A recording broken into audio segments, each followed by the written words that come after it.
돼서 너무나 설렜습니다. 그리고 또 사실 저랑 여러분이랑 같은 또래잖아요. 그쵸? 네. 여기 몇 학번이 가장 나이가 많으세요?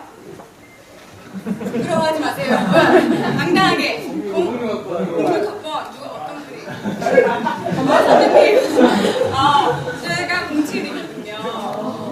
그래서 사실 여러분들 저랑 나이 차이가 거의 안 나죠. 그래서 제가 뭐 여러분들께 정말 대단한 뭔가를 가르쳐 드릴 수도 없고, 사실 뭔가 저처럼 해보세요라고 말씀을 드리기도 사실 아직 너무 어리고 많이 경험이 부족하기 때문에 제가 오늘 이 자리에서 여러분들과 함께 하고 싶은 이야기는 제가 그동안 이런 식으로 살아왔었어요. 근데 저는 이랬을 때 언제 행복을 느꼈었고 언제 많이 시련을 겪었었지만 그래도 나름 잘 내 스스로를 잘 다독거리고 잘 이겨내고 해서 지금 이렇게 제가 원하는 걸 하고 있습니다 라고 여러분들께 그냥 좀 몇 년 살지 않았지만 교수님 죄송합니다.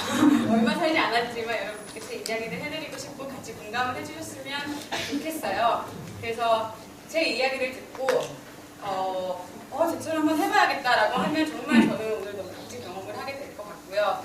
만약에 아니더라도 제처럼 저렇게 살지 말아야겠다라는 그런 깨달음만이라도 얻으셨으면 좋겠습니다. 오늘 제가 여러분들과 함께 나눌 이야기는요.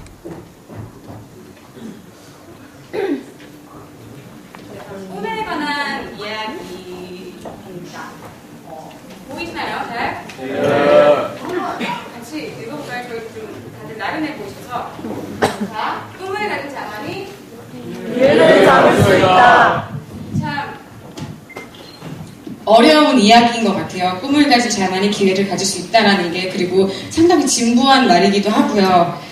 그리고 제가 이 주제로 이제 여러분들 앞에서 이야기를 한다고 했을 때 많이 고민이 됐어요. 그래, 나는 꿈을 가진 자는 맞는 것 같은데 과연 제가 기회를 잡은 사람이었을까? 그래서 꿈을 가진 사람이 기회를 잡았기 때문에 여러분들 앞에서 이렇게 해보세요 라고 당당히 말을 해야 되는데 과연 내가 그런 자격이 있을까라는 생각이 먼저 들었습니다. 그러면서 이제 저의 과거를 이제 어렸을 때부터 한번 돌아보는 그런 시간을 갖게 되었는데요. 오늘 이제 이런 꿈에 관한 이야기를 하면서 이렇게 아이고 죄송합니다. 감사합니다. 네. 이 순서대로 여러분들께 이렇게 전달하면 정말 오늘은 성공적인 이야기가 될 것 같은데요. 첫 번째, 난 어떻게 살아왔을까? 라는 고민을 함께 하셨으면 좋겠어요. 이게 그냥 제 방법을, 제가 그동안 겪어왔던 이야기를 하는 거기 때문에, 꼭 바른 그런 순서는 아니지만, 제가 이 이야기를 준비하면서 가장 먼저 했던 게 내가 어떻게 살아왔을까를 되돌아보는 시간이었어요. 그러면서 또 꿈을 찾는 계기가 됐었고요. 그리고 두 번째, 꿈만 가진 자는 기회를 잡을 수 없다. 이것 또한 정말 진부한 얘기인데 이것도 정말 제 경험담을 솔직하게 말씀을 드리고 싶어요. 그리고 세 번째, 특별하지만 특별하지 않다. 이건 제 좌우명이에요. 그래서 제가 이렇게 힘든 일을 겪었을 때, 그리고 어떻게 그럴 때 제 자신을 치유했고 또 자신감을 가졌었는지 여러분들한테도 그런 자신감을 좀 이렇게 전해드리고 싶어서 또 준비한 이야기고요. 마지막으로 관대해지자. 저희 요즘 대학생분들 저희 또래 너무 많이 치이고 힘들잖아요. 그쵸? 상처 많이 받죠?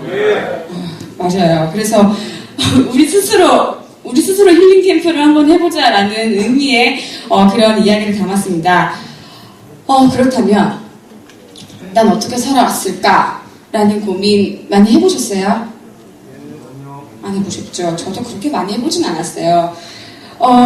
난 어떻게 살아왔을까라는 거에서 사실 가장 중요한 거는 어떻게가 뭔지를 좀 고민을 해볼 필요성이 있는 것 같아요. 먼저 제가 앞서서 좀 이렇게 질문을 좀 많이 할 것 같아요. 여러분들께. 이렇게 당당하게 대답해 주실 수 있으시죠? 예.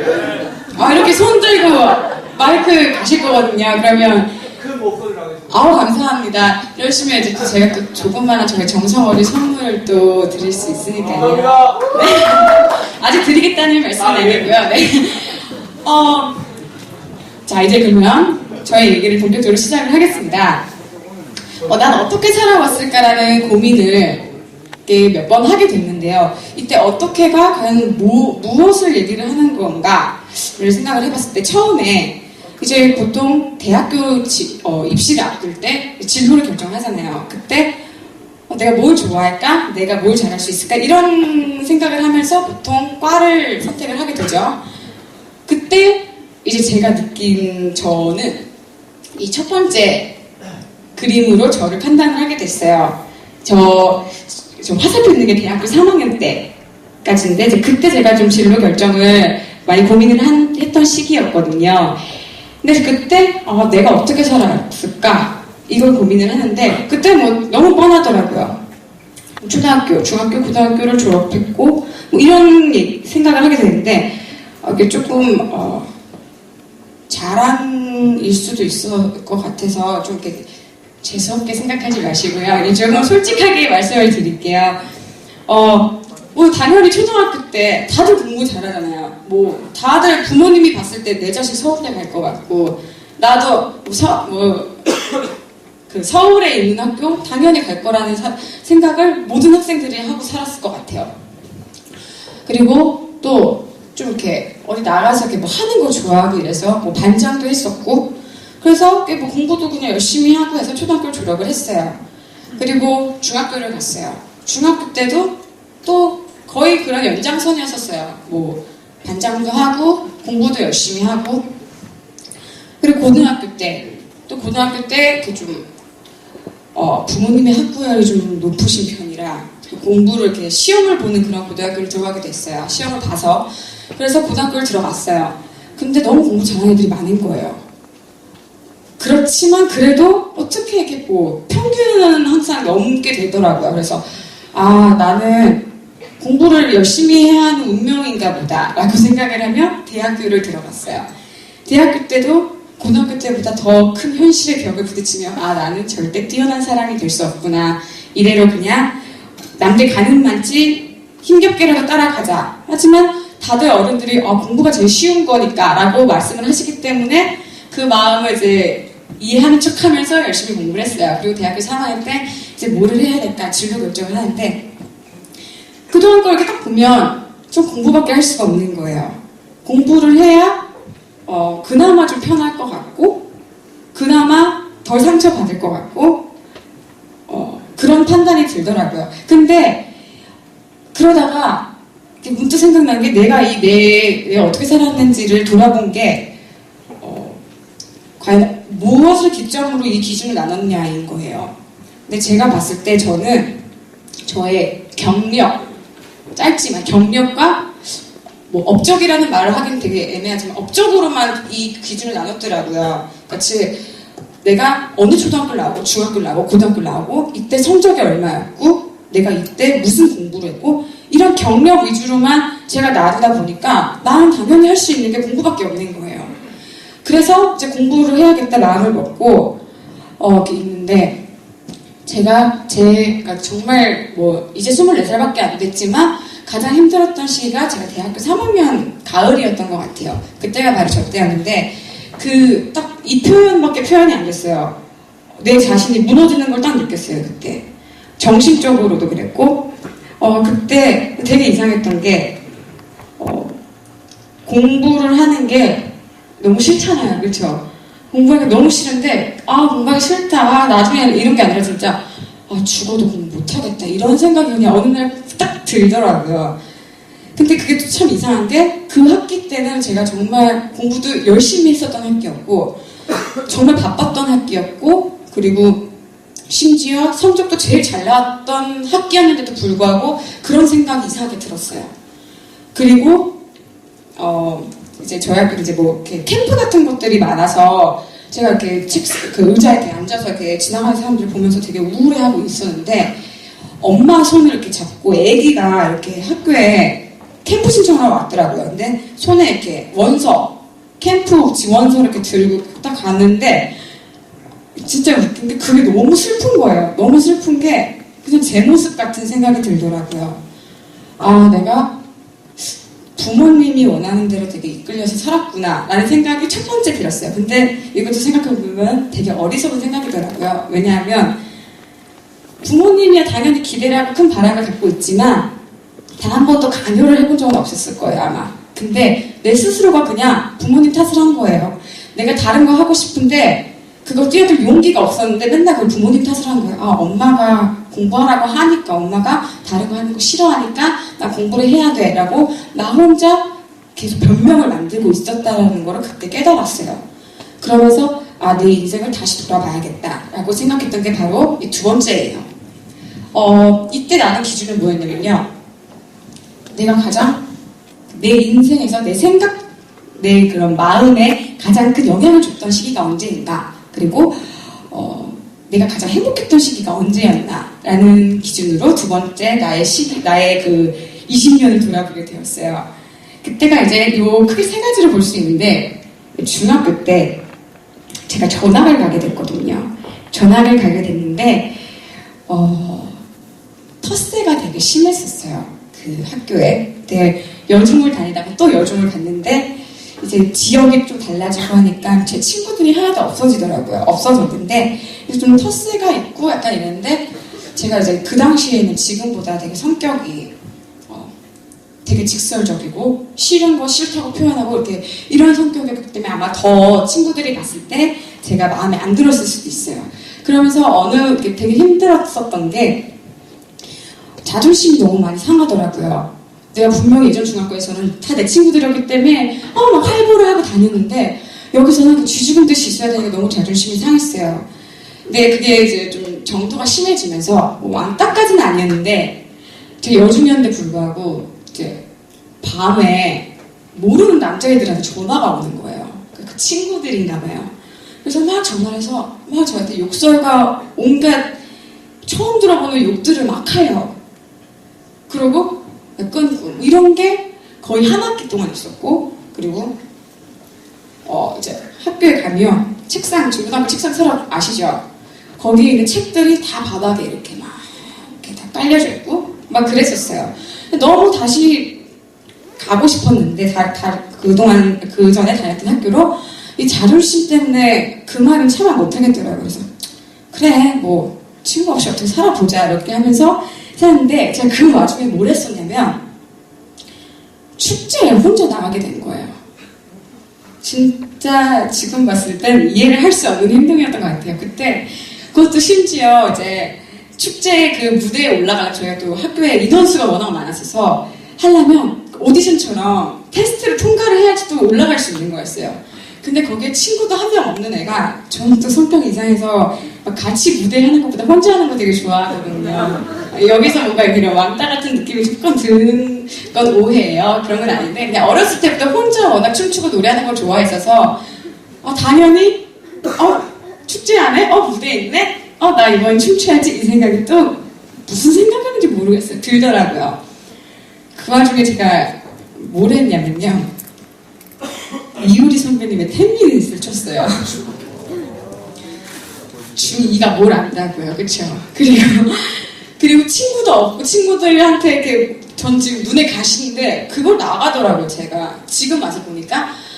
나가고 나서 뭐 결국엔 나중에는 학년이 바뀌면서 정말 친구들도 많이 사귀고 정말 행복한 중학교 생활을 보냈지만, 그 학기 때는 그 무대에 나가면서 더 많은 욕을 먹었었어요. 그런 거죠. 쟤 너무 설친다고 그렇게 욕을 먹었었는데, 제가 기억나는 중학교 생활 중에 가장 행복했던 기억 중에 하나였어요. 그 무대에 나갔던 게. 그리고 두 번째, 저희 학교는, 저희 동네가 비평준학교였어요. 그래서 고등학교를 시험 봐서 들어가는 모든 학교들이 인문계는 다 시험 봐서 들어가야 하는 그런 동네였는데, 되게 열심히 해서 원하는 좋은 고등학교에 들어갔는데, 저는 그런 음악에 대한 뭔가 내가 잘하고 못하고를 떠나서 너무 어렸을 때부터 하고 싶었던 게 강했기 때문에 밴드부가 있는 거예요. 그래서 저거 해야겠다. 근데 제가 또 착한 딸이 되고 싶어서 엄마한테, 엄마 나 밴드부 하려고 이렇게 딱 이랬어요. 엄마가 정색을 하시면서 안 돼 이렇게 그냥 가고 이러시는 거예요. 그래서 왜? 그러니까 대학교 가서 해. 일단은 하지 마. 이러는 거예요. 그래서, 쟤도 그때 너무 착했어가지고, 엄마 좀 알았어. 이러고 들어간 게 뭐냐면, 과학 실험 동아리에 들어갔어요. 이름도 심지어 자격루예요, 자격루. 그 아주 건전한 과학 동아리에 들어가서 또 저는 가면 또 적응 너무 잘하거든요. 가서 또 여자 부장까지 하면서 아주 행복한 또 실험을 하면서 보냈어요. 근데, 그때 제가 또 기억이 나는데, 고1 또 가을이었어요. 저는 가을에 상당히 많이 타거든요. 그래서 모든 문제들을 가을에 있었는데, 고1 가을에 저 담임 선생님한테 상담을 하러 갔어요. 뭐, 보통 이제 성적 때문에 상담 많이 하고 하는데, 저희 학교는 이제 다 정말 공부만 하는 학생들만 있었기 때문에 예체능을 준비하는 친구들이 한 명도 없었어요. 단 한 명도. 근데 담임 선생님한테 가서, 선생님 저 음악 공부하고 싶다고 라고 얘기를 했어요. 선생님이 정말 온화한 목소리로 그거는 대학교 가서 해도 돼 이렇게 얘기를 하시더라고요. 근데 저 진짜 너무 하고 싶은데요. 그러니까 지금 당장 2년 3년 안 한다고 큰일 나는 거 아니라고. 근데 그 얘기를 들으니까 또 맞는 것 같은 거예요. 그래서 알겠다고 그냥 대학교 가서 하겠다고. 그래서 또 이렇게 돌아왔었는데 그때 기억에 뭐 이렇게 엄청 행복했던 기억은 아니지만 제 고등학교 생활에서 또 정말 몇 안 되게 기억나는 그런 사건이었어요. 뭐 사건이라고 하기엔 좀 그렇지만 그랬던 일이었어요. 그게 그 고등학교 1학년 때였고요. 그리고 이제 대학교를 들어갔는데 너무 흰색인 거예요. 제가 볼 수 없었던 뭐 멋진 친구들도 많고 또 저도 지방에서 생활을 했기 때문에 또 그 집을 떠난 그런 자유도 또 만끽할 수 있었고 그러면서 이제 또 동아리들이 눈에 보이잖아요. 밴드가 있는 거예요. 이번엔 내가 밴드를 해도 아무도 말리지 않겠구나. 그래서 그래도 엄마랑 친하니까 엄마 나 이번엔 밴드 하려고 하니까 이제 엄마는 이래서야 그래 네 마음대로 하고 싶은 거 해 라고 이제 오케이를 해주셨어요. 그래서 밴드 생활을 시작했는데 뭐 잘하고 못하고 사실 뭐 저희 친구들끼리 모여서 하는 거니까 어떻게 보면 우합지졸들끼리 신나서 그냥 뚱땅뚱땅 하는 거였거든요. 근데 너무 재밌는 거예요. 너무 재밌어서 보통 여기는 동아리 생활 몇 학년 때 은퇴하세요? 1학년 때 은퇴하세요? 저희는 그러니까 2년까지 하거든요. 근데 전 너무 재밌어서 4학년 때 졸업할 때까지 했어요. 그러니까 오비라는 이름으로. 근데 제 정말 대학생활 돌아봤을 때 그 밴드 생활을 빼면 아무것도 없는 거예요. 그 무대를 하면서 싸우기도 많이 싸웠고 했는데 그 행복했던 기억들이 또 너무 기억이 확실히 남아서 제 그동안의 과거를 돌아봤을 때 이제 이 세 가지가 기억에 남더라고요. 그러면서 저의 꿈을 다시 찾기 시작을 했어요. 내가 정말 해야 되는 거는 음악이구나. 내가 음악을 잘하고 못하고 떠나서 적어도 이거를 내가 실현을 하지 않는 건 내가 진짜 비겁한 애가 되는구나라는 걸 깨달으면서 이제 가수가 되어야겠다라고 마음을 먹기 시작을 했습니다. 이제 꿈을 결정했죠. 꿈을 결정을 하고서 그럼 저는 이제 어떤 노력들을 했는가에 대해서 이제 얘기를 하려고 합니다. 그렇잖아요. 죄송합니다. 두 번째 주제를 보시면 아시다시피 꿈만 가진 자는 기회를 잡을 수 없다라면 이 글을 봤을 때 그럼 뭐가 있어야 될 것 같아요? 행동, 노력이 가장 필요한 건데 사실 노력이라는 말도 너무 추상적이고 어떤 걸 했을 때 난 정말 열심히 노력을 했다라고 느꼈을 때가 언제예요? 목표를 달성했을 때. 그쵸? 뭐 내가 이번 학기 성적 얼마 받아야 돼 했을 때 이 성적을 받았으면 난 정말 열심히 잘했구나 이렇게 보통 판단을 하게 되죠.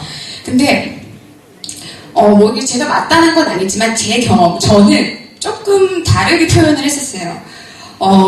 내 스스로가 정말 열심히 했다라고 느끼는 거는 그냥 그 자체를 느꼈을 때인 것 같아요. 그게 바로 제가 여러분들께 드리고 싶은 그 질문 중에 하나가 가장 치열하게 살았을 때가 언제예요? 라고 스스로 물어봤을 때 그 대답을 하실 수 있느냐 언제라고 대답을 할 수 있는지 좀 궁금하거든요. 저 같은 경우는 그냥 치열함이라는 단어를 그냥 확 와닿았을 때가 가장 열심히 했을 때인 것 같아요. 어떻게 보면 그 치열함이라는 단어도 되게 애매할 수 있는데, 죄송합니다. 근데 저 같은 경우는 치열함은 그 치열한 경쟁에서 승리하는 게 치열하게 열심히 했다라기보다 그냥 그런 거잖아요. 내 몸이 진짜 다 타버릴 것처럼 난 정말 모든 걸 쏟아 부었다라고 스스로 느꼈을 때가 있는 것 같아요. 그때를 저는 가장 치열하게 살았다라고 말을 하고 싶은데, 여러분들 중에 그런 거 느끼셨을 때 있으세요? 여러분들의 경험. 당당하게. 그럼 제 얘기를 이제 바로 넘어가도록 하겠습니다. 저는 두 번이 기억이 나요. 두 번이 기억이 나는 게 바로 고등학교 때와 대학교 때. 정말 누구나 할 수 있는 시기인 것 같아요. 고등학교 때 다들 대학 가기 위해서 정말 열심히 공부를 하죠.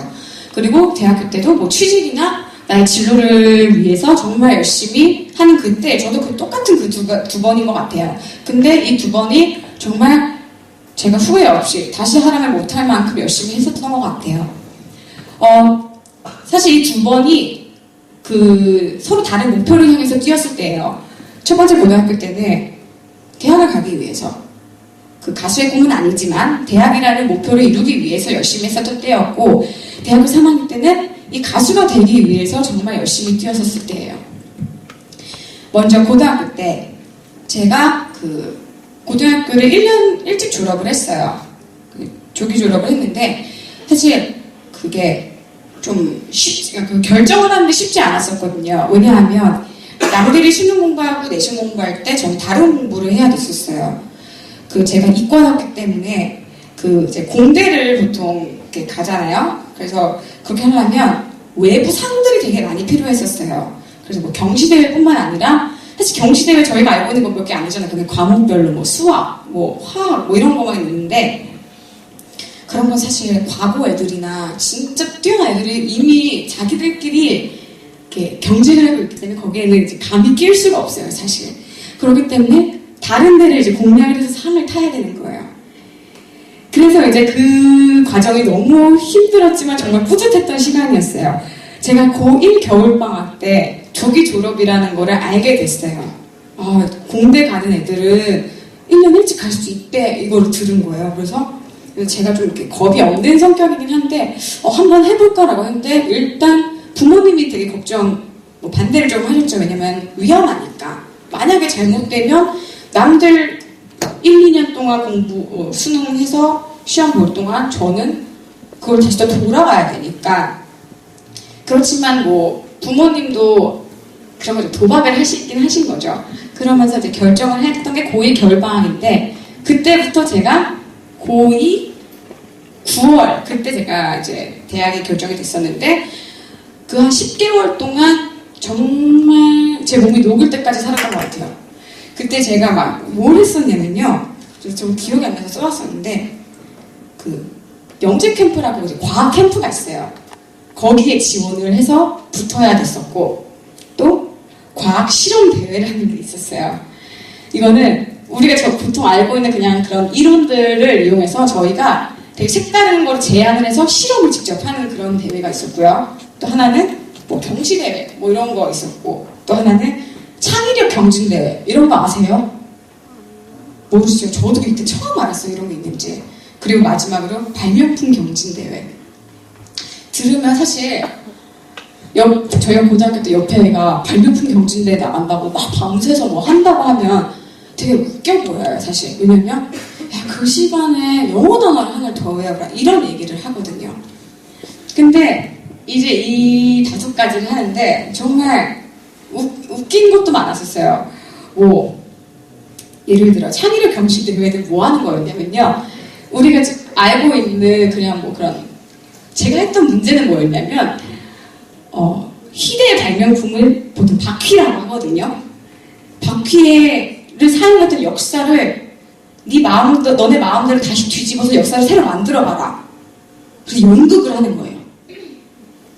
그때 제가 뭘 했는지 사실 제 기억도 안 나요. 근데 그때 정말 하드보드지로 막 무슨 뭐 만들고 무슨 트로이 무슨 영화 찍듯이 그렇게 연극을 했었어요. 남들 수능 공부할 때. 그래서 아주 좋은 성적은 아니었지만 그래도 작은 상을 또 받게 됐었어요. 그리고 했던 게 발명품 경진 대회였는데 보통 저희 과학의 날 행사 많이 하잖아요. 그때 보통 뭐 하죠? 그죠? 과학 글짓기? 물록해요. 그런 거 하잖아요. 그죠? 근데 그때 이제 발명품 같은 게 그 시기에 같이 열려요. 발명품 대회를 하는데 거기에 이제 뭘 나가게 됐었냐면요. 끓어 넘치지 않는 냄비라는 걸 만들었어요. 되게 획기적으로 보이잖아요. 그거를 뭘로 만들었냐면 숯을 이렇게 냄비 끓는데 밑바닥까지 딱 닿게 하면 안 끓어 넘쳐요. 숯을 밑에다 하면. 왜냐면 제가 숯이 막 구멍이 많으니까 거기 기포가 뭐 들어가서 막 이렇게 그런 원리가 있었었거든요. 근데 이걸 처음에는 그냥 뭐 아이디어를 내고 그림을 그리고 뭐 이렇게 해서 그냥 뭐 패스가 되는데 나중에는 그걸 만들어야 돼요. 실제로 만들어서 됩니다. 이걸 검증을 해야 돼요. 앞에서 심사위원들 앞에서. 제가 그때부터 생각을 해보면 뭔가 심사위원들 간의 그런 거를 그때부터 뭔가 쌓았던 것 같아요. 그죠? 하는데 정말 냄비를 만들고 숯을 낄 수 있는 그 틀을 만들고 해야 되잖아요. 그 서울 저희 동네 물레동이라는데 공구 뭐 기계 만드는 데가 있어요. 상가 쫙 있는데 거기에 아빠랑 가가지고 용접하면서 정말 만들었어요. 아빠한테 욕 진짜 많이 먹었어. 너는 왜 쓸데없이 아빠 고생시키냐고. 근데 그게 전국대회 은상을 받은 거예요. 그게 나중에 보니까 진짜 큰 상이더라고요. 그래서 그 뭐 상 얼마 이상까지 가면 특허를 낼 수 있는 기회까지 돼요. 저 너무 특허를 내고 싶은 거죠. 그리고 뭔가 그 프라이드가 있잖아요. 나 특허 가진 여자야. 이런 것도 있고. 그리고 나중에 혹시 모르잖아요. 뭐 쿠쿠 같은 데서 저한테 특허권을 사겠다고 거액의 돈을 줄 수도 있는 거고. 그래서 되게 열심히 알아봤는데 특허를 유지하는 하는 기간 동안 달마다 엄청 많은 돈을 내야 되더라고요. 유지비가. 근데 뭐 고등학생이 돈이 어딨어요. 아빠한테 아빠 나 이거 특허 유지하는데 돈이 좀 필요할 것 같아. 야 아무도 안 사. 그래서 결국에는 특허는 못 얻었지만 은상이라는 정말 큰 쾌거를 얻었어요. 지금 생각해보면 그거 덕분에 대학을 갈 수 있었던 것 같아요. 그리고 마지막으로는 그 과학실험 경진대회라고 제가 또 뭘 했었냐면 진짜 다이나믹한 뭔가 많은 걸 했던 것 같아요. 그때 식물 잎 있잖아요. 식물 잎들의 저희 막 고등학교 때 막 플러스 마이너스 뭐 이런 게 있어서 뭐 그거를 뭐 추가하고 이런 거 배웠었던 게 있었어요. 그래서 그거를 이용해서 정수기 필터 같은 거를 만들 수 있겠다라는 생각에 이제 그거를 이제 제안을 했더니 제안은 합격이 된 거예요. 근데 문제는 냄비처럼 똑같이 실험을 해서 검증을 해야 되는 거예요. 또 제가 말했죠. 저 작용루였거든요. 작용루 여자 부장의 이름으로 거기에 필요한 용액들 뭐 이런 것들을 이렇게 선생님한테 이렇게 잘 해가지고 잘 이렇게 샀어요. 근데 가장 중요하게 필요했던 게 뭐였냐면 건조기였어요. 그 식물 잎을 건조해서 실험을 해야 됐었거든요. 건조기를 어떻게 사달라고 해요. 그래서 이제 냈던 생각이 급식실에 식수 건조대 있죠. 근데 그게 보면은 이렇게 보라색깔 그 형광등처럼 그런 거. 그게 생각이 난 거예요.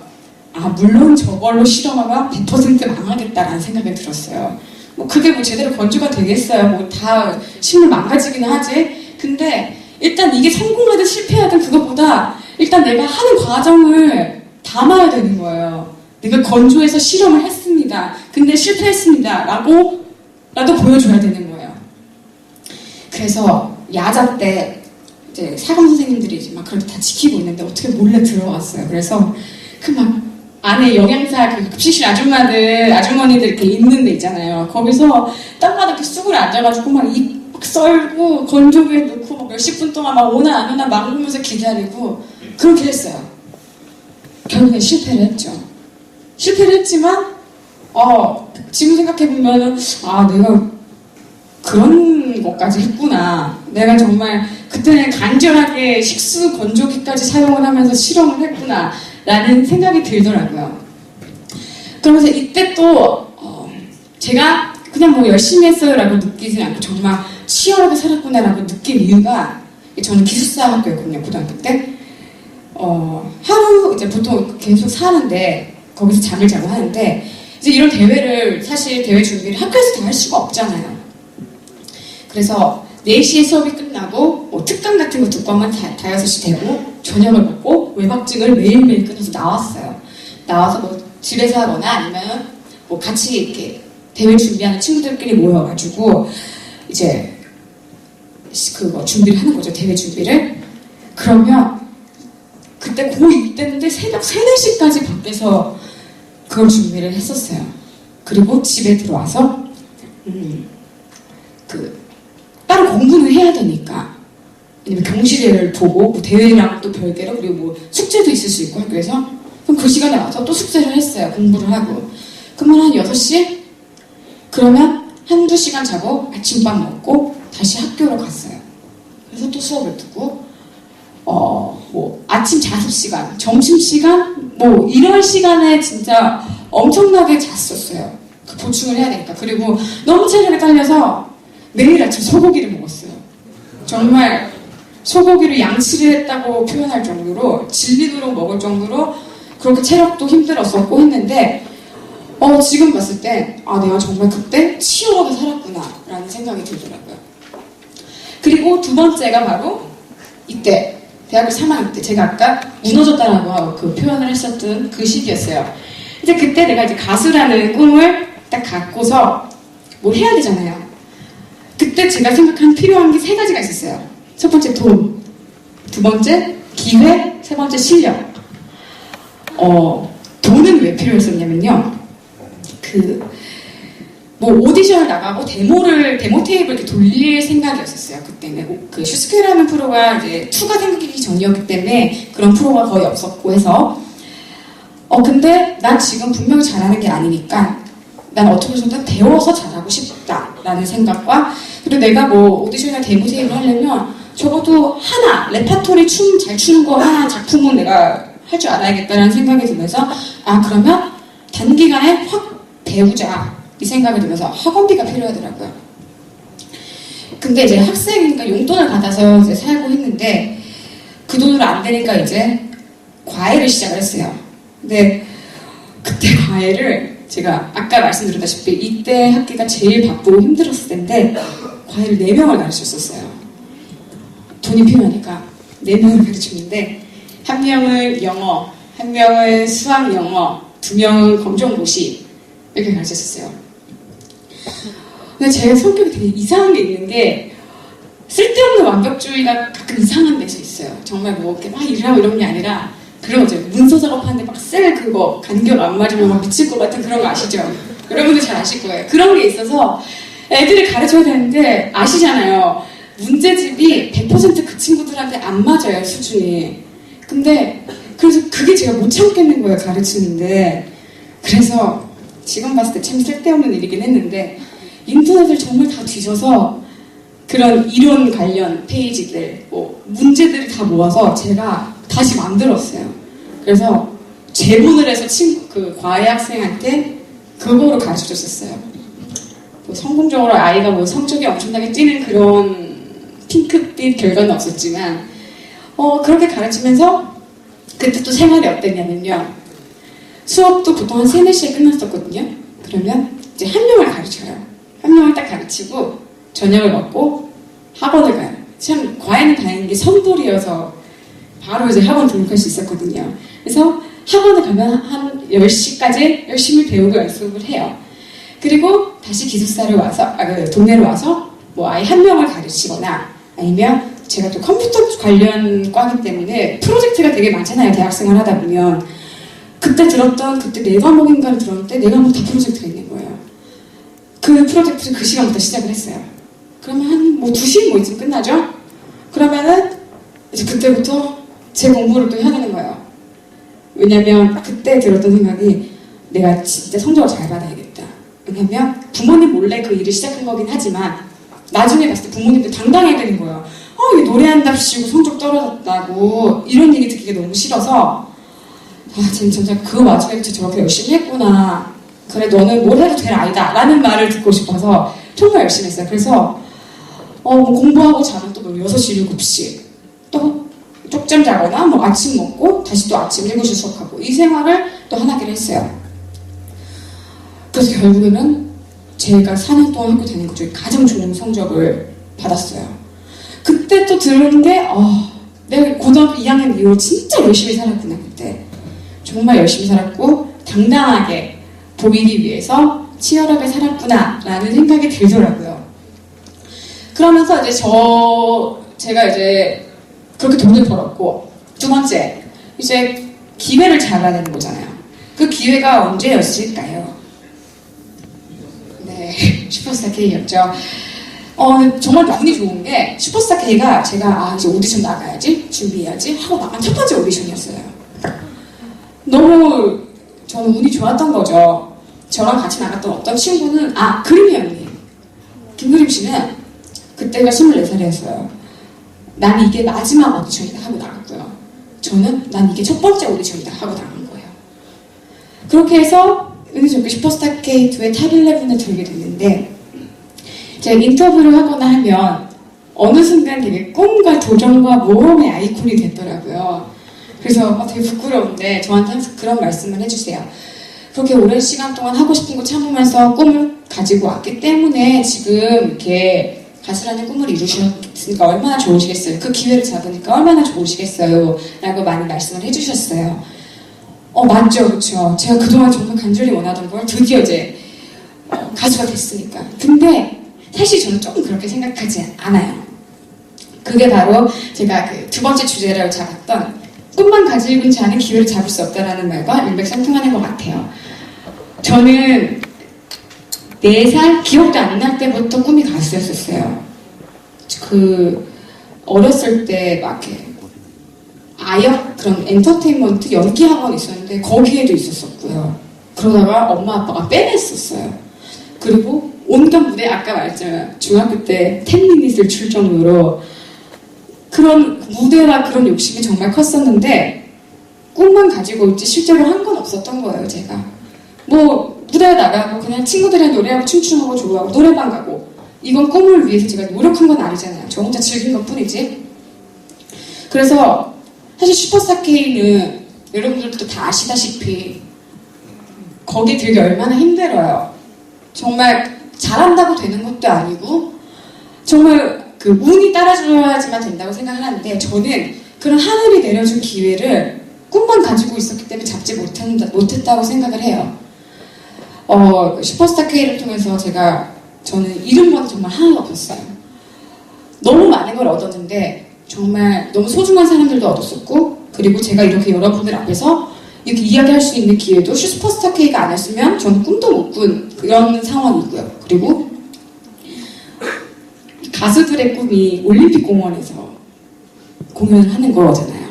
근데 슈퍼스타 K 때 그걸 했었어요. 부산 백스코에서도 공연을 쓰고 정말 꽉 찰 만큼 했었는데 그런 기회가 정말 저한테 막 쏟아졌는데 감당이 안 되는 거예요. 난 준비된 게 너무 없어서. 그러면서 빨리 이 일정이 끝나라라고 너무 기도했어요. 난 빨리 이 스케줄들이 끝나고 연습을 너무 하고 싶은 거예요. 그때 나의 그 실력과 상황을 알기 때문에. 그래서 일정이 어느 정도 마무리되고 스케줄이 띄엄띄엄 있으면서 저는 저희가 합숙하면서 갔던 보컬 학원에 혼자 나가서 연습을 했어요. 그러기라도 안 하면 제가 미칠 것 같은 거예요. 너무 창피해서. 그래서 그때부터 지금까지 이어지는 게 바로 이 세 번째 실력을 갖기 위해서 제가 부단히도 노력을 하고 있는 겁니다. 그래서 여러분들이 지금까지 얼마나 많은 기회가 여러분들한테 왔는지는 모르겠어요. 근데 그거 있잖아요. 되게 유명한 말 중에 준비된 자에게만 기회가 온다라는 말 있죠. 근데 준비가 된 자에게만 기회가 오는 게 아니라 기회는 항상 오는데 준비가 안 돼서 그걸 못 잡는 거예요. 제가 그걸 너무 뼈저리게 느낀 게 2년 전 슈퍼스타 K였기 때문에 지금은 어떤 기회가 왔을 때 정말 놓치지 않으려고 정말 열심히 노력을 하고 있습니다. 그래서 여러분들도 그런 항상 노력해서 지나간 후에 아, 내가 이때 진짜, 뭐 이런 거죠. 토익 몇 점만 넘었더라면. 아, 내가 이때 진짜 이것만 알았더라면 나 그때 거기 갈 수 있었는데. 이런 아쉬움, 사실 가장 어른이 서본 거잖아요. 그런 거를 여러분들 저의 그 슈퍼스타 K라는 경험을 통해 다시 한번 자각할 수 있는 기회가 되길 바랍니다. 그리고 이제 세 번째, 특별하지만 특별하지 않다. 라는 이야기를 하고 싶은데요. 이게 어떻게 보면, 제가 그 두 번의 치열함을 견딜 수 있게 해주는 원동력인 것 같아요. 이 말은 제 좌우명이거든요. 이게 무슨 의미인지 혹시 아시겠어요? 졸리신 건 아니죠? 되게 좀 애매한 말이죠. 나는 특별한데 난 특별하지 않다라는 말을 저는 항상 되뇌이는데 저는 이렇게 운명론을 믿어요. 되게 종교적인 그런 운명론이 아니라 나는 성공할 수밖에 없는 운명이다라는 그런 자기 암시를 항상 하거든요. 근데 이게 나뿐만 아니라 모든 사람들한테 적용된다고 생각을 해요. 그게 바로 제가 첫 번째에 써놓은 말인데, 누구에게나 재능과 빛을 볼 시기가 있다 라는 생각을 항상 가지고 살고 있습니다. 그 데스노트인가? 보면은 사람을 딱 보면은 그 사람이 죽을 시간이 이렇게 뜨는 거 맞죠? 그런 것처럼 그 사람마다 이 사람이 남들보다 뭘 좀 더 잘하는 거, 아니면 내가 가진 재능 중에 조금 더 뛰어난 거, 그러면 적어도 하나씩 있죠, 그죠? 그리고 그 사람 그걸 통해서 성공할 시기는 언젠간 있다는 거예요. 근데 그 시간 동안 버티냐 못 버티냐의 차이인 것 같고, 그 운명을 거스르는 거는 나밖에 없다라는 생각을 항상 가지고 살고 있어요. 난 특별하다라는 말에서 자신감을 얻을 수 있는 것 같아요. 누구나 그럴 수 있듯이 나도 나에게 재능이 있고 빛을 볼 시기가 있어. 그러니까 나는 성공할 수 있어. 나만 잘하면 돼. 라는 그런 확신을 항상 가지고 살고 있고요. 그리고 두 번째, 특별하지 않다라는 건 재능은 있으나 그게 항상 성공으로 연결되지 않잖아요. 근데 나는 피카소나 아인슈타인이나 뭐 이런 분들처럼 정말 천재적으로 타고난 건 없다라는 거예요. 그러니까 진짜 열심히 살아야 된다, 넌. 그런 거 이제 저희 가끔 고3 때 극훈 거기에 네 성적에 잘이 오냐? 약간 이런 것처럼 너 가진 게 그렇게 없는데 넌 지금 그렇게 나태하고 싶냐? 이런 의미예요. 그래서 자신감과 겸손을 같이 이렇게 다룰 수 있는 그런 말 같은데, 이때 여러분들에게 좀 이렇게 얘기를 해보고 싶은데, 좀 당당하게 발표하실 수 있을 것 같으신 분? 예. 네. 자신이 타고난 그런 재능이 뭐라고 생각하세요? 착함인 것 같습니다. 착함. 예. 또?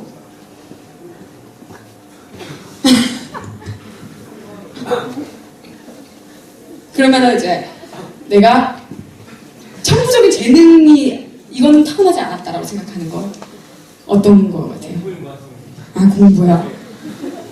이렇게 되면 제가 하려는 말과 약간 좀 어긋났어요. 좀 당황스럽지만 제 얘기를 그러면 먼저 해드리겠습니다. 제가 두 가지 목표를 띄웠었잖아요, 그동안. 공부, 그리고 지금 가수라는 거. 근데 공부를 하는 데 있어서 제가 타고난 것과 타고나지 못한 건 이렇게 구분을 해봤는데, 타고난 건 그거 같아요. 집중력. 그죠? 집중을 하는 걸 좋아하고 집중을 잘하는 것 같아요. 그런 걸 타고났고, 그리고 호기심. 제가 과학을 좋아하는 이유도 계속 왜에 대한 답이 되잖아요. 원리에 대해서 하니까 그런 호기심이 많았어요. 근데 반면에 타고나지 못한 건 머리가 좋지는 않아요. 머리가 좋지는 않아서 어떤 적도 있었냐면, 저희 반에 전교 1등하는 여자애가 있었어요. 근데 저는 이렇게 사회과 과목을 되게 못했는데, 그래서 국사를 너무 시험 못 본 거예요. 근데 그 친구가 제 짝이었는데 전교 1등 하니까 슬쩍 봤더니 얘는 어떻게 공부를 할까. 근데 진짜 어떻게 공부를 하냐면 딱 이렇게 팔짱을 끼고 국사책을 딱 펴놓고 이렇게 읽어요. 이렇게 보는 거예요. 저거다. 국사는 흐름을 파악을 하는 거구나. 역시 역사는 외워서 되는 게 아니라 흐름을 파악해야 돼.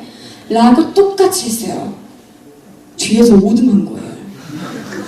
그러면서 저 친구는 머리를 갖고 태어났구나. 난 그냥 책을 갈아 마시도록 공부를 해야겠다. 이런 결론을 내렸어요. 그처럼 저는 명석한 두뇌를 타고나지 않았고요. 그리고 또 타고나지 않는 건 응용력. 보통 그런 거 하잖아요. 수학이 가장 개념 원리, 개념을 배우고 그거를 응용하는 것이 수학이라고 하는데 개념 이해는 아주 하나를 알려주면 열을 알아요. 너무 정말 딱 하면 딱 알아듣는데 거기서 응용이 안 되는 거예요. 그러니까 뭐 그런 거 있잖아요. 요새 뭐 창의력 논술 같은 거 그런 걸 하면 아무것도 할 수가 없는 거예요. 그러면 이제 내가 해야 되는 건 무엇일까? 난 집중력이 좋으니까 그냥 미친 듯이 집중을 해서 타고난 두뇌 같은 게 없으니까 그냥 열심히 해야겠다라는 결론밖에 없더라고요. 그래서 제가 여쭤본 게 그 착함으로 승화를 시켜야 된다고 말씀을 드리고 싶은데 네. 우리 함께 열심히 해봐요. 네. 그리고 또 이제 음악 쪽으로 넘어가자면 이것도 제가 타고난 것과 타고나지 않은 걸 이제 구분을 하기 시작을 했어요. 내가 타고난 것 습득력이 좀 빠르다는 얘기를 들었어요. 그러니까 좀 빨리 배우는 편이라고.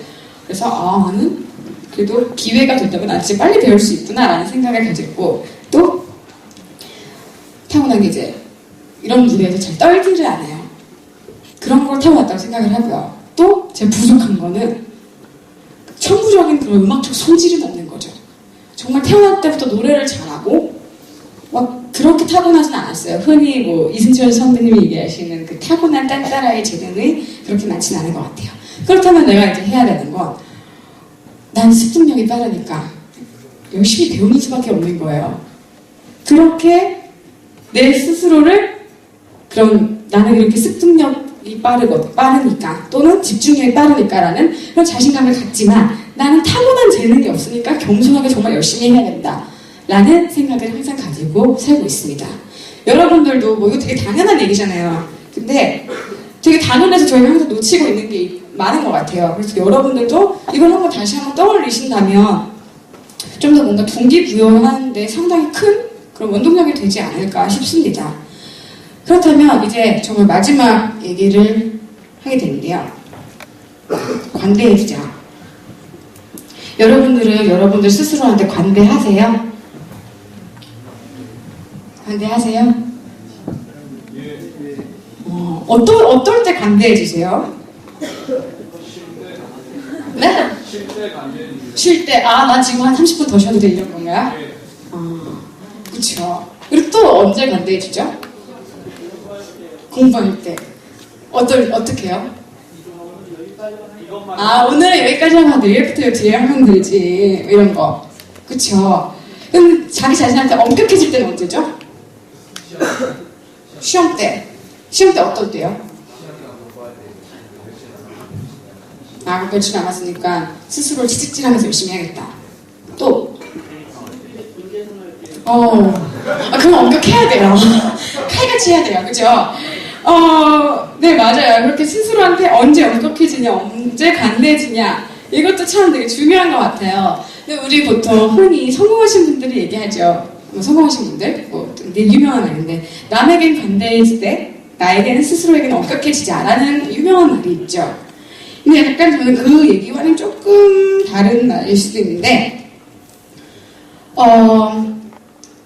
저희가 아까 처음에 말씀드렸다시피 20대 때 너무 상처를 많이 받잖아요. 그죠?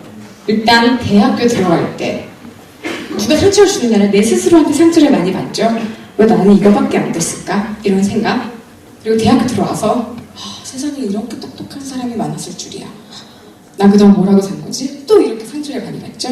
그래서 끝없는 시험문 앞에서 엄청난 상처를 많이 받아서 정말 갈기갈기 찢길 때까지 상처를 받는 것 같아요. 저희 나이 때가. 근데 이 첫 번째 물음을 보면 나의 시련은 실패이고 남의 시련은 성공을 위한 과정일까? 라는 질문을 하고 싶어요. 제가 이 생각을 하게 된 계기가 제 친구들과 얘기를 하면서예요.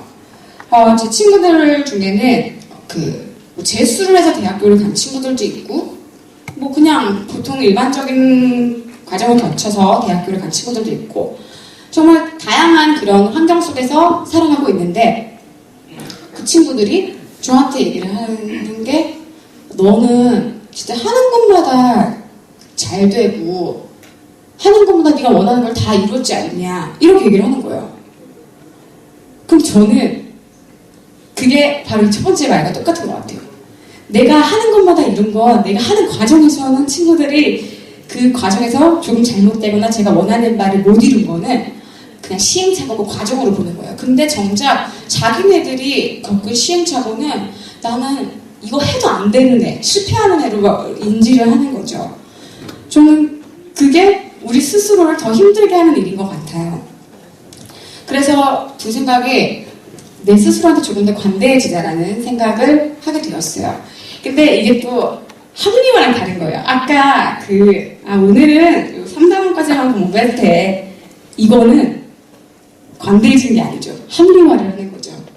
근데 이제 관대해지는 거는 내 자신한테 상처받은 내 자신한테 한 번 더 기회를 주는 게 관대하는 거라고 생각을 해요.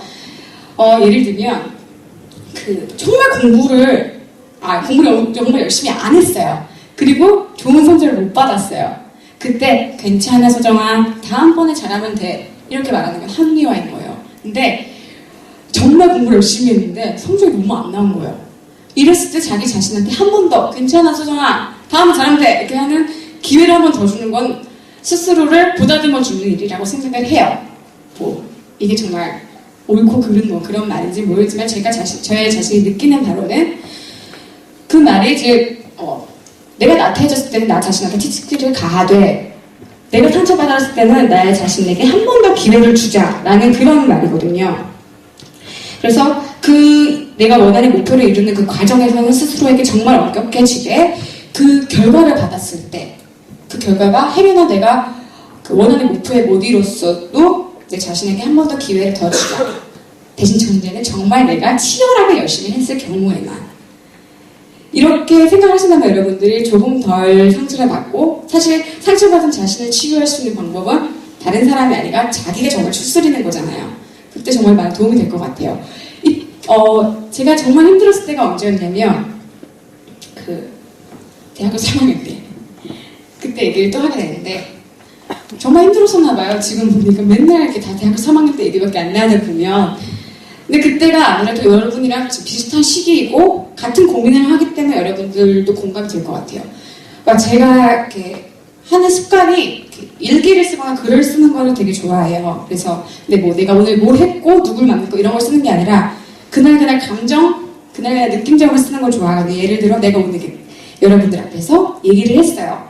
근데 얘기를 했다. 무슨 주제로 얘기를 했다. 이런 게 아니라 내가 오늘 이렇게 얘기를 하는데 내가 얘기를 하면서도 느끼는 게 있잖아요. 그런 것들을 쓰고 하는 습관이 있어요. 근데 제가 이걸 준비하면서 예전에 썼던 것들을 읽어봤거든요. 근데 뭐가 있었냐면 그 가을 학기 때 썼던 건데 내 자신이 가장 무너질 때는 나의 무지함과 무능력을 깨달았을 때다라는 말을 쓸 수 있었어요. 여러분도 공감하시죠? 내가 이거밖에 모르나? 나는 이거밖에 안 되나? 라는 그 한계에 부딪혔을 때가 가장 진짜 나락으로 떨어지는 것 같은 거예요. 너무 자존심 상하잖아요. 그쵸? 그때 이제 그때 대학교 4학년 때였네요. 졸업학기 때였는데 제가 그때 슈스케 나가고서 복학을 했을 때였어요. 1년을 쉬었었고 다시 전공 공부를 하려니까 감이 안 잡히는 거예요. 아무런 기억이 안 나는 거예요. 그리고 그때 들었던 과목이 여기 컴퓨터 공학 전공 있으세요? 네. 있으세요. 운영체제라고 프로젝트가 정말 어려웠던 가장 힘든 과목 중에 하나를 제가 일부러 남겨놓고 휴학을 했었거든요. 근데 그 과목과 또 졸업 논문을 써야 되는 시기였었어요. 근데 거기다가 저는 학교는 대전인데 서울에 가서 또 연습을 해야 됐었고요. 그리고 금요일마다 그때 슈퍼스타 K3 할 때였는데 끝나고 하는 생방송 프로그램에 MC를 하게 됐었어요. 또 저의 일주일이 어떻게 됐었냐면 월요일 아침에 대전에 KTX 타고 내려갔어요. 그리고 목요일날 밤이나 금요일날 아침에 서울로 올라왔어요. 그래서 금요일날 밤 12시에 생방송 MC를 하고 토요일, 일요일날 레슨 받고 연습을 하고 다시 월요일 아침에 또 대전을 가고 근데 그 일주일이 있어도 숙제를 하기 힘든 그런데 3일 만에 숙제를 하려니까 그 될 리가 없죠.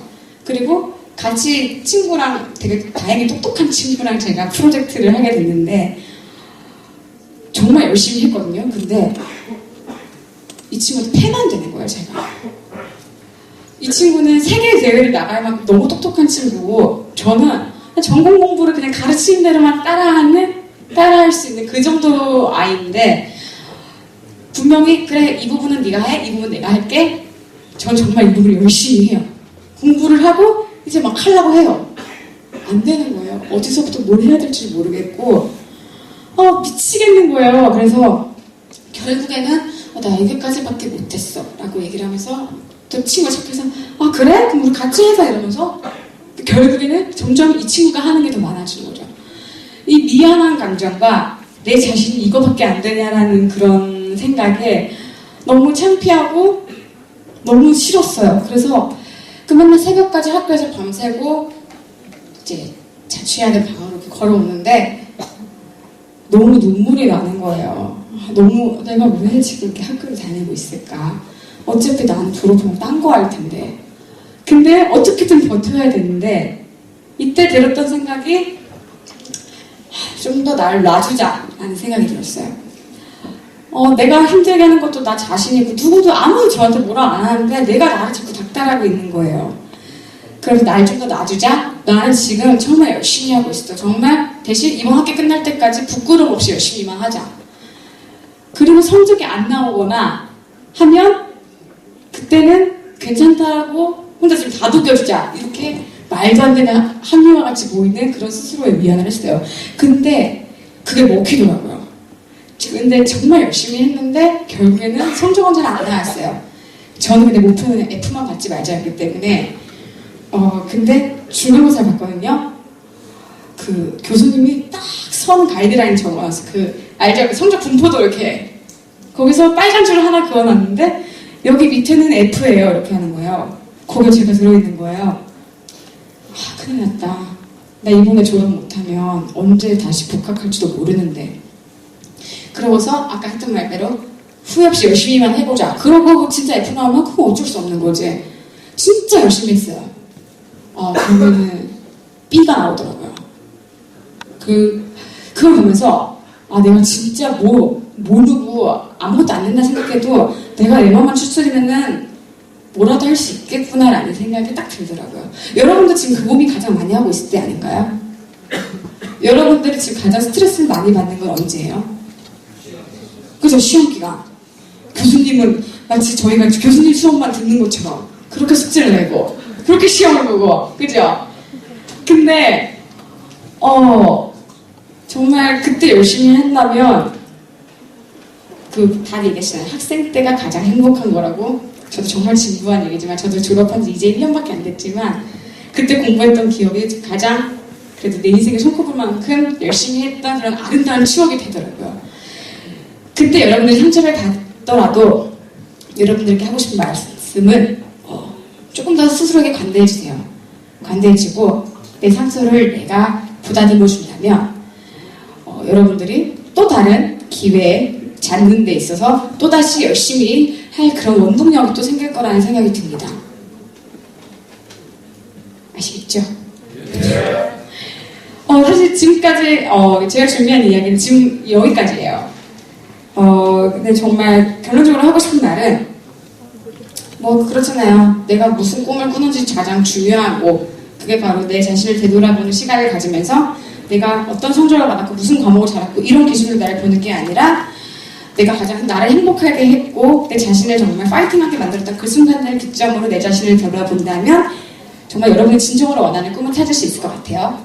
그리고 여러분들도 정말 아시다시피 치열하게 정말 내 자신이 녹을 것 같은 그런 삶을 산다면 언젠가 그 꿈을 주어진 그 기회가 여러분들한테 왔을 때 그 기회를 잡을 수 있을 거라는 생각이 들고요.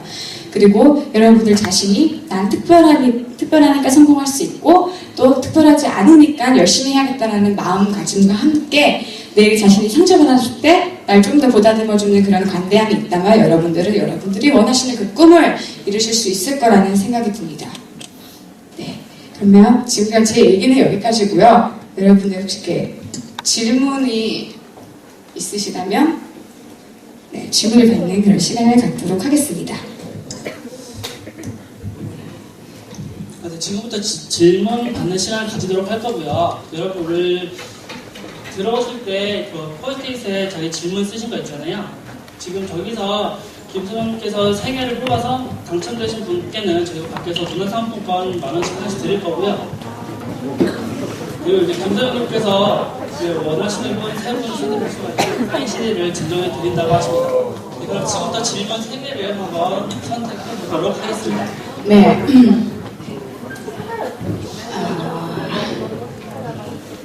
미리 읽어봤으면 좋았을 것 같은데 되게 뽑을 건 아닌데 마음에 드는 건 있네요. 이쁘십니다. 감사합니다. 제가 여기에 이렇게 해주신 질문들이 좀 답이 됐었을 것 같아요. 제가 방금 지금까지 말씀드린 것 중에 뭘 해야 될까요? 일단 이거는 제가 한 번도 이런 질문을 받아본 적이 없어서 이 질문에 대한 답을 한번 해드릴게요. 노후 계획은? 누구세요? 저의 노후 계획이 궁금하신가요? 아니요. 저의 노후 계획은요. 좀 진지하게 말하려니까 제가 민망하긴 한데 제가 가수를 선택한 게 저의 노후 계획을 생각을 해서 가수를 선택을 했어요. 내가 공부를 하게 된다면 내가 몇 살 때까지 공부를 하면서 돈을 벌 수 있을까? 어떻게 보면 가수보다 훨씬 더 오래 벌 수 있겠죠? 근데 가수보다 오래 행복하게 돈을 벌 수 있을까라는 생각에서는 아니라는 생각이 들었고요. 그래서 가수를 결정하게 됐고 지금 저의 정말 원대한 꿈은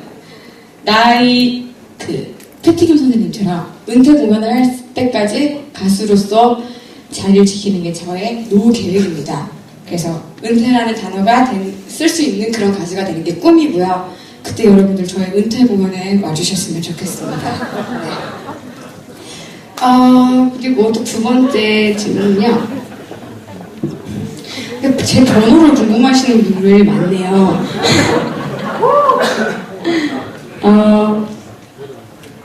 네. 8560님이 써주셨는데 제가 문자 사용하는 것 같네요.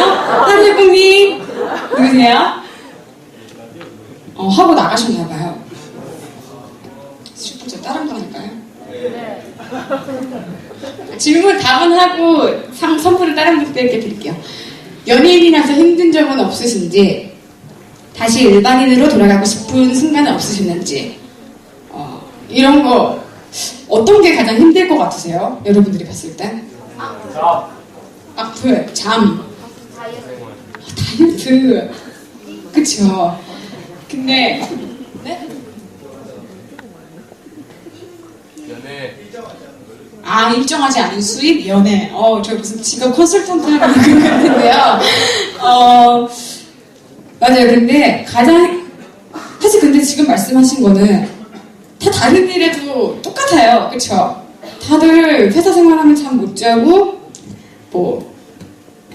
고정된 수입, 회사원이라면 좀 다르겠지만, 프리랜서들은 다 고정된 수입 없고, 근데 가장 힘든 건, 저 같은 경우는 외로움인 것 같아요. 사실, 제가 가수로 데뷔를 하기 전에 연예인들이 TV에 나와서, 너무 외롭고요. 무대에서 화려한 스포트라이트를 받고 밑에 내려오면은 나 혼자인 것 같고 이런 생각이 든다고 막 TV에서 얘기를 하는 건데 배부른 소리 하고 있네 이 생각이 들었고요. 그리고 이해가 안 됐어요. 그 외로움이 뭔지. 근데 저는 지금 아직 정말 톱스타가 아니고 이제 데뷔한 지 제가 5월에 데뷔했으니까 5달밖에 안 되는 정말 신인이잖아요. 근데 그 외로움을 알 것 같은 거예요. 그게 정말 무대에서 여러분들이 저를 봐주시고 또 노래를 하고 춤출 때는 막 이렇게 웃어주고 환호를 해주는데 정말 딱 내려와서 차를 타면 너무 고요해요.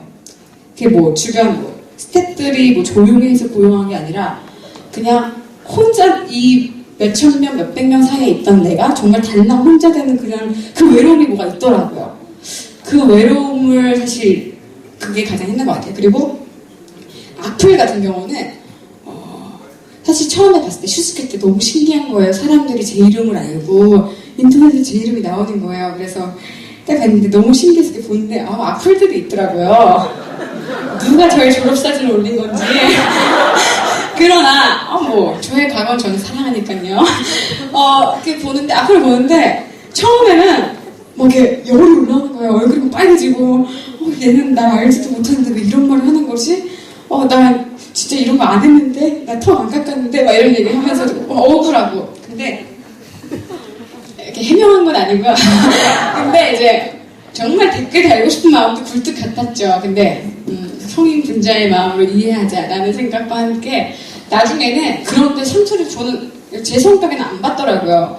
예를 들어 그런 거잖아요. 정말 솔직하게 너는 가수 할 만큼 노래를 잘하지 않아. 너는 재능이 없어. 라고 얘기하면 그건 상처가 되죠. 왜냐면 내가 내 자신이 알고 있던 그거를 딱 집은 거니까 부끄러운 거죠. 근데 예를 들어 니는 왜 그렇게 생겼으며 왜 이렇게 키가 작고 뚱뚱하고 이런 보통 악플들이 많이 달리잖아요. 사람들이. 근데 그거는 제가 어떻게 할 수 있는 일이 아니거든요.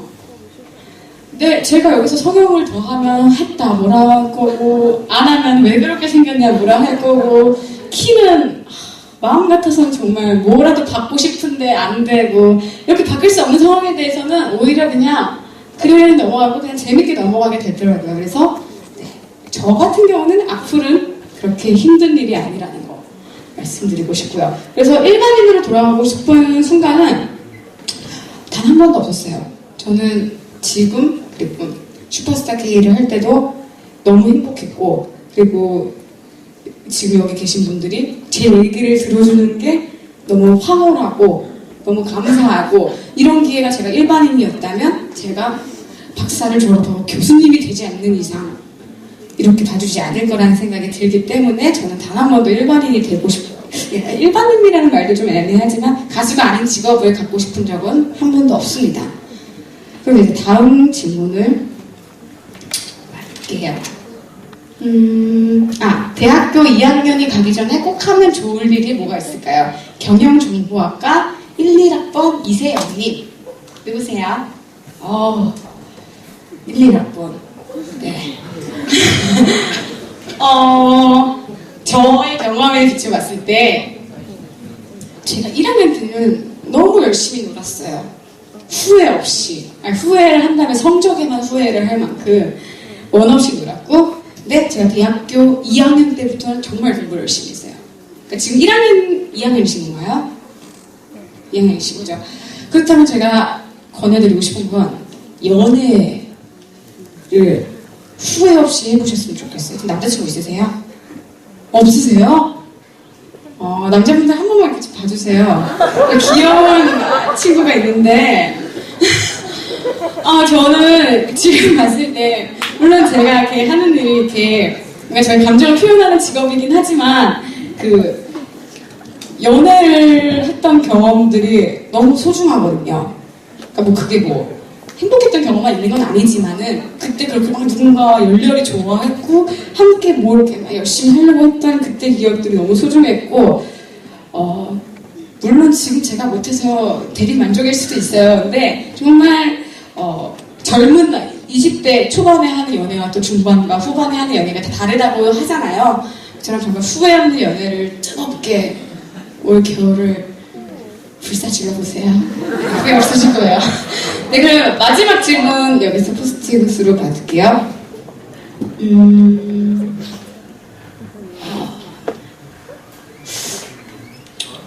다 제가 대답한 것들이라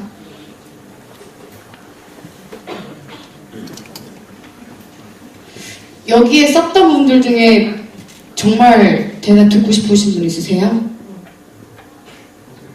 다 나가셨나봐요. 쓰시고 그러면 마지막으로 허각 폰번호 좀 주세요. 이건 죄송해요. 이거는 좀 제가 뭐 인터뷰도 많이 했던 거긴 한데 슈스케 타블렛 선정 후 긴 공백기에 무엇을 하셨나요? 이거 쓰시는 분 누구신가요? 죄송합니다. 성함이 기억이 안 나서. 제가 슈스케를 하고 한 1년 반 정도 있다가 데뷔를 했어요. 근데 말씀드렸다시피 바로 복학을 해서 그 한 학기 남은 한 학기 열심히 해서 졸업을 했고요. 그리고 이제 본격적으로 계속 트레이닝을 했었어요. 계속 연습생 생활을 했었고, 그러면서 앨범 준비를 했고, 그래서 나온 게 이제 5월에 나온 게 모르시는 분들도 많을 것 같아요. 땀인지 눈물인지라는 발라드 곡으로 나왔어요. 데뷔를 했는데 사실 많은 분들이 제가 슈퍼스타 K2를 통해서 좀 발랄하고 춤추는 모습을 많이 보여드렸기 때문에 그런 댄스곡을 가지고 나올 거라는 많이 예상을 하셨었는데 사실 꼭 보여드리기 용은 아니지만 내가 1년 반 동안 쉬면서 이만큼 음악적으로 많이 고민을 했고 열심히 했다라는 것도 보여드리고 싶었고 또 좋은 노래라 생각을 해서 서정적이고 좀 슬픈 노래로 데뷔를 하게 되었어요. 그리고 그 후도 지금까지 스케줄을 하거나 스케줄이 없을 때는 다시 또 연습생처럼 매일 출근해서 연습을 하는 생활을 하면서 이렇게 이런 무대만을 꿈꾸면서 하루하루 보내고 있습니다. 네, 그러면 여기 있는 질문은 다 된 것 같은데요. 네. 네, 그럼 이제 김성님께서 강사님께서 이제 세 분을 선정하셔가지고 이제 사인 CD를 여기서 바로 드리도록 하겠습니다. 그 장점이 착하신 분, 예. 저분께는 꼭 드려야 될 것 같아요. 감사합니다. 네, 제가 드리면 될까요?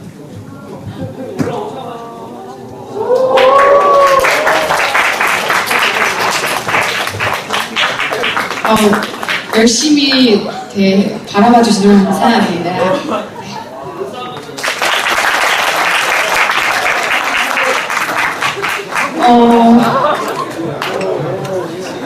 혹시 여기에는 못 올렸지만 질문 있으신 분 있으세요? 네. 전공대로 취업을 안 하시고 네. 가수로 전향하시고 네. 부모님을 설득하는 했던 건요. 사실 제가 어떻게 설득을 했겠어요. 부모님이 그냥 놓아주신 거죠. 자식이니까. 근데 사실 지금도 그러세요. 물론 정말 제일 응원 많이 해주시고 제가 하는 무대마다 큰 무대가 있으면 항상 와서 도와주시곤 하는데 아직도 가끔 술 드시면 그런 얘기를 하시더라고요. 나는 아직도 네가 공부를 했으면 좋겠다 라는 말씀을 지금도 하시고 사실은 너무 걱정이 된다. 왜냐면 이런 쪽 일이 그렇게 쉽지만 않고 왜냐하면 세상에 모든 일이 힘든 일이 없겠어요. 근데 유난히 이쪽 일이 힘들다고 하는 거는 내가 열심히 해서 되는 게 아니라 다른 사람의 마음을 돌리는 일이기 때문에 힘들다고 하거든요. 그래서 많이 걱정을 하시는데 저는 제가 정말 행복해하는 모습을 많이 보여드렸어요. 제가 슈스케를 나가고 무대를 서고 하면서 너무 행복했거든요. 그런 모습을 보면서 사실 부모님의 가장 큰 행복은 자식의 행복이기 때문에 설득이라기보다는 그냥 자식이니까 놓아주신 것 같아요. 대신 잘해야죠. 네, 잘하면서 행복해하는 모습을 보여주시면 부모님도 뿌듯해하면서 그러니까 부모님이 설득이 됐다는 그 시기는 부모님이 내 자랑을 하실 때라고 생각을 하거든요. 부모님이 내 자랑을 할 만큼 내가 그 기대치에 딱 다다른다면 그때는 부모님을 설득했다고 말씀드릴 수 있을 것 같아요. 네. 네. 뭐 했을 때요? 저는 가수 준비를 하면서 오히려 상을 더 높게 받았어요. 일부러. 네. 됐네요. 네, 감사합니다. 또 다른 질문 혹시 있으면? 네. 제가 1년 뒤에 네. 해외여행 갈 건데 그때 CD 한 100개만 주실 수 있어요? 뭐 하시게요? 마다 사마다 줄게요. 진짜요? 100개 사주시면 안 돼요? 제가 100개 사서 보내주시면 100개 다 사인해드릴게요. 네. 진짜요? 1년 뒤에 CD 하나 드릴까요? 네.